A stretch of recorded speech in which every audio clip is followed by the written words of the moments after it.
What's up? What's happening? What's going on, everybody? Welcome back to Animation Station. I'm Dr. Senshi bringing anything and everything animation, including, in this case, two superheroes that live on the other side of the world. Sound about right? Welcome to the long-awaited return of Miraculous Ladybug to the channel. Now, there's no intro for this one this time because there's some personal things going on. We haven't really had the time to make one, and when I did make, well, when my girlfriend made one, shout out to my girlfriend, it ended up getting claimed, copyright crud. So, unfortunately, for this first one, we're not going to have any intro, but we'll try and get one in for the next few episodes or so. Also, unlike the last Miraculous month, I'm only reviewing one episode a day, with the exception of today, because I'm playing catch-up because I got behind, because I was trying to watch all the seasons of SpongeBob I currently own, including 5 and 6, which I just got. Anyway, it's a whole spiel. I'm rambling. Let's just dive right in. So, The Collector, the first episode of Season 1. This is well, my girl said that this episode was kind of dull. And yeah, she's kind of right. Is it a bad episode? No. Is it a good episode? Unfortunately, also no. This feels like an episode that was very much caught in trying to set more things up than actually try to tell a compelling story in its own narrative, in its own way. So, highlights for me?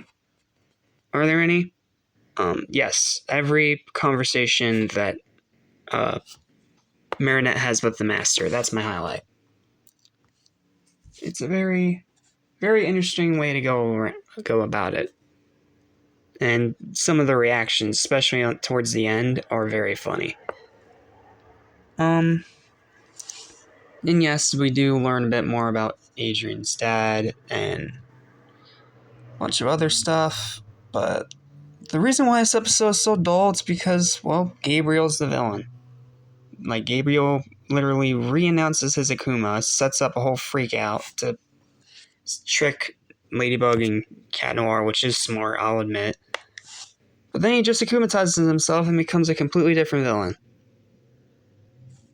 Like, why? Not to mention the villain's design. I mean, a boomerang book, was that really the best that you could do? A boomerang book that sucks everyone up into its pages? Like, is that really the best you could do? Like, come on. Were you stretched for time or something? Not to mention the writing doesn't feel as strong. There's only a few actual funny jokes. And this episode's just boring. Like, it is a very important setup episode, but watching it, I felt, not gonna lie, completely bored. So, yeah, even though it's an important episode that does a lot of setup, that's all the episode is. It's set up for something better coming around the corner. That's pretty much exactly what it is, nothing more, nothing less. And unfortunately, even though I don't like this one, I can't say skip it, because it literally sets up the whole season. So, yeah, very frustrating episode, and just a bore. I wish there was more to it, but it was an absolute bore. Final verdict for this episode is going to be a 5 out of 10. It may not be the worst episode I've seen of this show, but oh man, I expected more. Okay, now let's move on to the Spare Bear. Eh boy, am I gonna make some enemies with this one. Okay. Let me make something very clear. This episode is decent. Okay? Let me make something clear right now. Anything I say, it's nothing more than my opinion. If you disagree, that's fine. I'm not gonna call you out, so please don't call me out. Alright? We good? Good. Because this is my girlfriend Christy's second favorite episode of the entire season, and I really don't see it. And it's all because of one reason. Chloe. She is absolutely insufferable throughout this entire episode. Like, she's absolutely at her most insufferable. I've been trying to give her character a chance, but she keeps just riding that line, just pushing me more to absolutely hate her. Alright? Had to get that out of the way. Because the rest of this episode is decent. Not great, not amazing, just decent. Let me explain. I don't think that the concept of having Chloe try to be nice is a bad idea. And I do like how it begins with Marinette's dad having like a miniature cooking class in the school. Like, that is a really cool little detail. And I do like the part where Adrian stands up to Chloe and says, hey, if you can't be nice anymore, then we can't be friends. Like, good on him for standing up for himself and standing up for his friends, his actual friends. So she tries to be nice for a while, and it mostly works, until she sees Adrian dancing with Marinette, and she pretty much loses all her cool and temper. And then fires her butler, taking out all her anger on him, despite the fact he's the one that tried to help her. So then the little bear he holds gets akumatized, and then the bear has mind control powers and is controlled like a puppet by an even smaller. Like, the villain gets shrunk into this little bear, and the bear just possesses anyone it grabs onto. And it's a decent excuse to get in a fight against Ladybug and Cat Noir, like, fighting each other.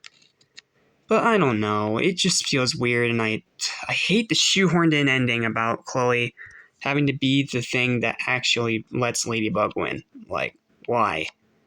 Why did that need to be there?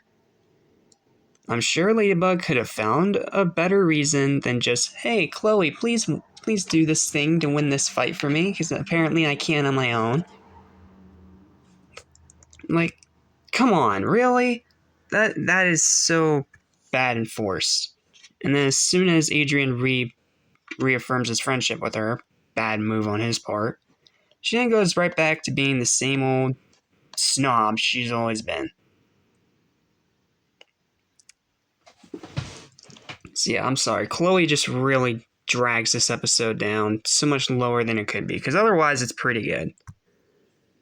And yeah, the highlight, I'm going to say it. They will probably all know what I'm going to say. It's Adrian and Marinette dancing. I'm sorry. It's just cute. Like, finally getting to see them actually have some time to themselves in front of Chloe is both cathartic and adorable.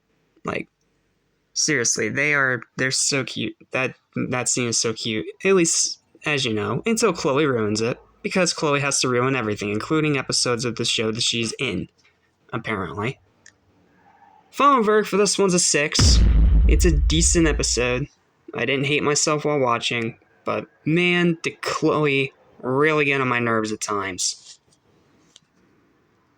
I mean, I appreciate them for trying to do something different with her character, but man, it failed. Like, just no.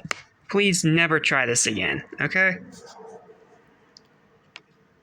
And with that, that concludes my review, and that concludes all my videos for today. Thank you guys for watching. Remember to like, share, and subscribe if you haven't already. And stay tuned, because from here on out, it's one episode a day. So the reviews will be shorter, they'll come out a lot faster, and you guys won't have to wait like a day or two to actually get my thoughts on stuff. So, yeah. And again, all the respect in the world to my girl. She loves this episode, and I respect her opinion. Alright, that's all I got. Thanks for watching. See you tomorrow. Peace.